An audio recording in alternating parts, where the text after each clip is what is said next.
ഉത്തര Korean ഭരണാധികാരി Kim Jong Un എന്ത് കാണിക്കും, എന്ത് ചെയ്യും, എങ്ങനെ പെരുമാറും ഇതൊന്നും ആർക്കും അറിയില്ല. ആ ഭരണാധികാരിയുടെ ഫോട്ടോ വീട്ടിലില്ലെങ്കിൽ ആ വീട് തീ വെച്ച് കളയും. അയാളുടെ ഭാര്യ ഉപയോഗിക്കുന്ന ചുമന്ന ലിപ്സ്റ്റിക്ക് മറ്റാരെങ്കിലും ഇട്ടാൽ അവരുടെ തലയിറക്കും. ഇതൊക്കെ പറയുന്നതാണ്, സത്യമാണോ എന്നൊന്നും നമുക്കറിയില്ല. കാരണം ആ രാജ്യത്തെക്കുറിച്ച് ഒരു വിവരങ്ങളും ഇതുവരെ പുറം ലോകത്ത് വന്നിട്ടില്ല എന്നുള്ളതാണ്. ഈ കുറച്ച് നാളുകൾക്ക് മുൻപ് ഒരു 5000 ടൺ എല്ലാ അമേരിക്കയൊക്കെ വെല്ലുവിളിച്ചുകൊണ്ടൊരു കപ്പൽ ഇറക്കിയതിൻ്റെ അന്ന് തന്നെ കപ്പലിൻ്റെ ഒരു ഭാഗം താഴേക്ക് ചരിഞ്ഞു. അതിൻ്റെ പേരിൽ 4 പേർക്ക് വധശിക്ഷ വിധിച്ചു. വീണ്ടും ആ കപ്പൽ നിർമ്മിക്കപ്പെട്ടു എന്നാണ് പറയുന്നത്. ഇനി വധശിക്ഷ കിട്ടാനാണോ അതോ കപ്പലിനെ തന്നെ കത്തിച്ചു കളയാനാണോ? സംഭവം കേൾക്കുമ്പോൾ രസമുണ്ടെങ്കിലും ഈ കിം ജോങ് ഉന്നിൻ്റെ ഒരു നിശ്ചയദാർഢ്യത്തെ സമ്മതിച്ചു കൊടുക്കണം.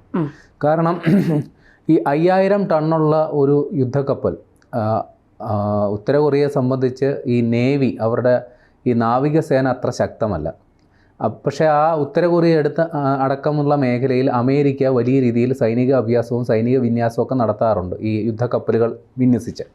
അപ്പോൾ അത് ഇങ്ങനെ ഓരോ യുദ്ധക്കപ്പലുകൾ വരുമ്പോഴും നമ്മുടെ കിം ജോങ് ഉൻ അപ്പോഴപ്പോൾ ഓരോ ദീർഘദൂര മിസൈലങ്ങ് കത്തിച്ചു വിട്ട് അമേരിക്കയ്ക്ക് ഒരു മുന്നറിയിപ്പ് കൊടുക്കലായിരുന്നു ഒരു നടപ്പ് രീതി. ഈ കിം ജോങ് ഉന്നിൻ്റെ കയ്യിൽ ഒരുപാട് ദീർഘദൂര മിസൈലുകൾ, ആണവ ബോംബ് ഘടിപ്പിക്കാവുന്ന തരത്തിലുള്ള മിസൈലുകൾ നിരവധിയുണ്ട്. അപ്പോൾ അതിൽ നിന്നൊരു വെറൈറ്റിക്ക് പുള്ളി ഒന്ന് മാറ്റി പിടിക്കുകയായിരുന്നു. ഇനി പിന്നെ നാവികസേനയെ അങ്ങ് ബലപ്പെടുത്താം. അപ്പോൾ അതിൻ്റെ ഭാഗമായി 2 യുദ്ധക്കപ്പലുകൾ നിർമ്മിക്കാനാണ് ഉത്തരവിട്ടത്. അങ്ങനെ 2 എണ്ണം ഭീമാകാരമായ 2 യുദ്ധക്കപ്പലുകൾ തയ്യാറാക്കി. ഒരെണ്ണം കഴിഞ്ഞ ഏപ്രിലാണ് ലോഞ്ച് ചെയ്തത്, വിജയകരമായി ലോഞ്ച് ചെയ്തു.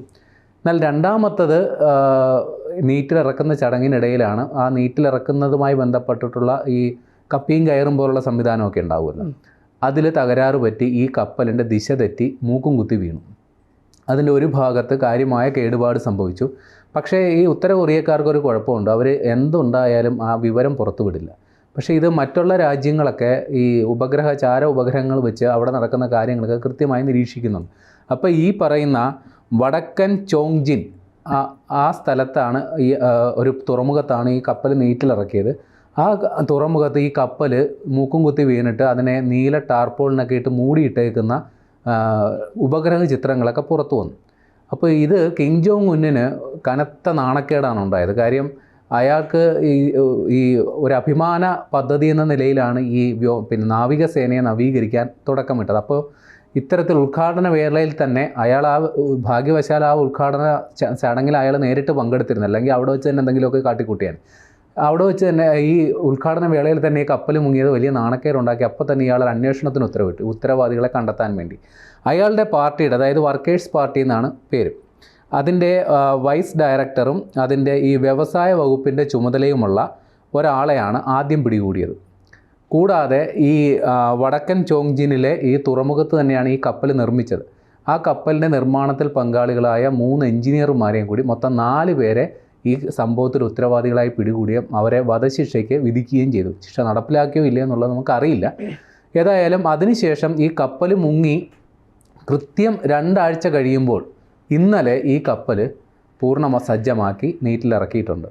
അതിൻ്റെ എല്ലാ സവിശേഷതകളും പൂർണ്ണമായി പൂർത്തിയാക്കി എന്നാണ് പറയുന്നത്. ഏറ്റവും വലിയ പേടിപ്പിക്കുന്ന സംഗതി, നേരത്തെ കിം ജോങ് ഉന്ന് മറ്റേ മിസൈൽ ലോഞ്ചറുകളിൽ വെച്ച് കത്തിച്ചു വിട്ട വലിയ മിസൈലുകളൊക്കെ ഈ പറയുന്ന കപ്പലിൻ്റെ അകത്തുണ്ട്.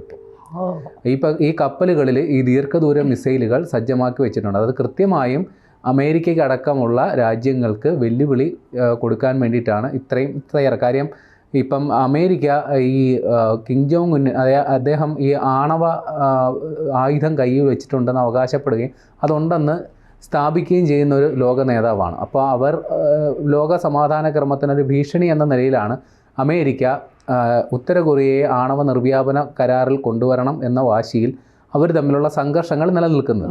അപ്പോൾ അതുകൊണ്ട് തന്നെ ഈ 2 രാജ്യങ്ങളും തമ്മിൽ പലപ്പോഴും സംഘർഷങ്ങൾ ഉണ്ടാകുമ്പോഴൊക്കെ അതിന് മറുപടി കൊടുക്കുന്നത് ഈ പറയുന്ന ഭൂഖണ്ഡാന്തര ബാലിസ്റ്റിക് മിസൈലുകൾ, അതായത് നമുക്ക് സങ്കല്പിക്കാൻ പറ്റാത്ത അത്ര ദൂരെ വരെ പോകുന്ന തരത്തിലുള്ള മിസൈലുകൾ പരീക്ഷണം നടത്തിയാണ് കിം ജോങ് ഉൻ മറുപടി കൊടുത്തുകൊണ്ടിരുന്നത്. കരുതിയിരുന്നോ ഞങ്ങളുടെ ഈ സാധനം ഉണ്ട്, ഇനി വലിയ താമസമില്ലാണ്ട് ഈ യുദ്ധക്കപ്പലുകൾ, ഉത്തര കൊറിയയുടെ യുദ്ധക്കപ്പലുകളും അമേരിക്കയ്ക്ക് ഭീഷണിയായിട്ട് വരും. അല്ലെങ്കിൽ അമേരിക്ക അത്തരം സൈനിക മുന്നേറ്റങ്ങൾ നടത്തുമ്പോൾ അതിനെ പ്രതിരോധിക്കാൻ ഉത്തര കൊറിയയുടെ ഈ 2 യുദ്ധക്കപ്പലുകൾ ഇപ്പോൾ സന്നാഹങ്ങളുമായിട്ടുണ്ട്.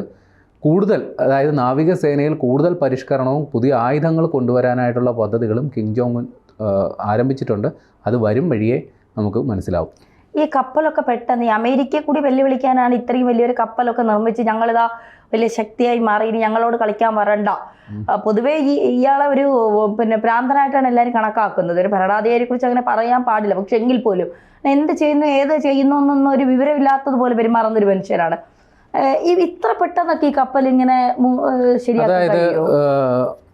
കിം ജോങ് ഉന്നിൻ്റെ ഒരു പ്രത്യേകതയുണ്ട്. അയാൾ എന്താഗ്രഹിക്കുന്നു അത് നടപ്പിലാക്കണം. അത് നടപ്പിലാക്കാൻ അയാളുടെ അനുയായികൾക്കോ ഉദ്യോഗസ്ഥർക്കോ സാധിച്ചില്ലെങ്കിൽ അവർക്ക് ചിലപ്പോൾ ജീവൻ നഷ്ടമായേക്കും. അപ്പോൾ ഇതിനു വേണ്ടി ഈ കപ്പൽ പുനഃസൃഷ്ടിക്കാൻ അല്ലെങ്കിൽ അതിൻ്റെ കേടുപാടുകൾ പരിഹരിക്കാൻ വേണ്ടിയിട്ട് വലിയ തരത്തിൽ വലിയൊരു സംഘം ആൾക്കാർ അതിനു വേണ്ടി പ്രവർത്തിച്ചു. സയൻറ്റിസ്റ്റുകൾ അടക്കമുള്ള വലിയൊരു സംഘം ആൾക്കാർ രാപകലില്ലാതെ പണിയെടുത്തിട്ടാണ് ഇത് സാധ്യമാക്കി. കാര്യം കിം ജോങ് ഉൻ ഒരു ഉത്തരവിട്ടിരുന്നു. ഈ മാസം ഇവരുടെ പാർട്ടിയുടെ സമ്മേളനം നടക്കുന്നുണ്ട്. ആ സമ്മേളനം നടക്കുന്നതിന് മുമ്പ് ഈ കപ്പൽ പൂർവ്വസ്ഥിതിയിലാക്കണം. ഇല്ലെങ്കിൽ അയാൾ എന്താണ് ചെയ്യാൻ പോകുന്നത് ആർക്കും പറയാനൊക്കില്ല. കാര്യം ഇതിന് ഉത്തരവാദികളായിട്ട് പിടിച്ച 4 പേരെ അയാൾ ശിക്ഷിച്ച വിധം നമുക്കറിയാമല്ലോ.